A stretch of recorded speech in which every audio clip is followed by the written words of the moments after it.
mag-train sa mga business kay kita na yung mga sipag, scheme ng mga business kung huwag pa nato ma-train na nato kaugaling mo kita.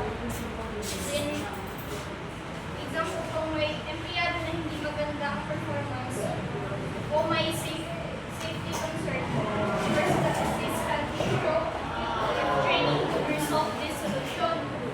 Kapag nagbago ang job role ng isang tao,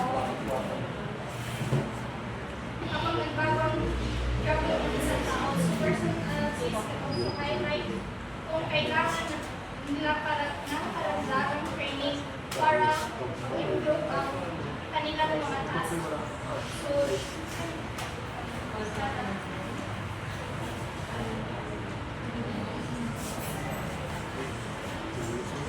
So the following could help determine the need for training as the likely solution to our performance problems.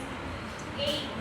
The performance problem is vital and possibility to cause the firm charge amount of money from lost activity. So sa A, kapag malaki ang epekto doon ng performance problem sa kumpanya, gaya ng pagkawala ng malaking customer o pagbaba ng productivity, kailangan talaga isaalang-alang ang training bilang sa solusyon.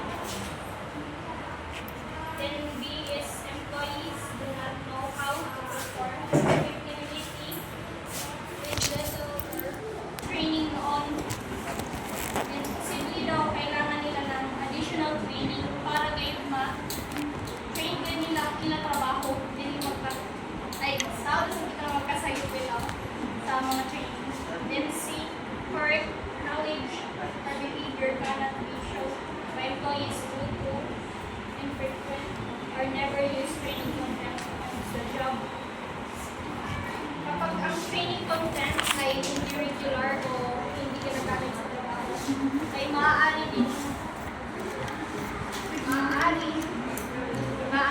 may pakita ng mga employee ng tamang kaalaman sa pag-uugali. For example, mga consumer surveys rate ay hindi na-review, then ang customer service protocols na madalas baka hindi nila ma-refresher or para ma-apply ito sa kanilang trabaho.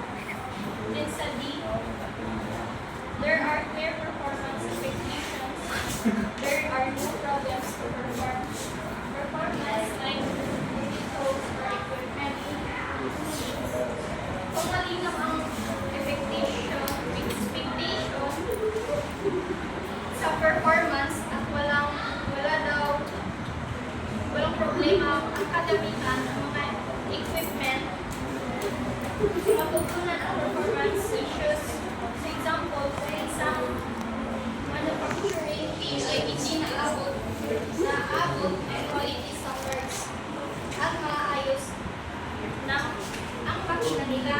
So maaaring kailangan kanila ng training sa quality control procedures. So kailangan kayo ang mga equipment dayaw ang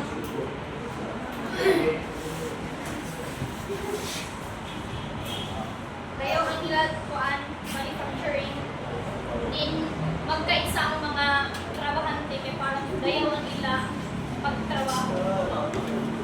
Employees may not be satisfied with extremes.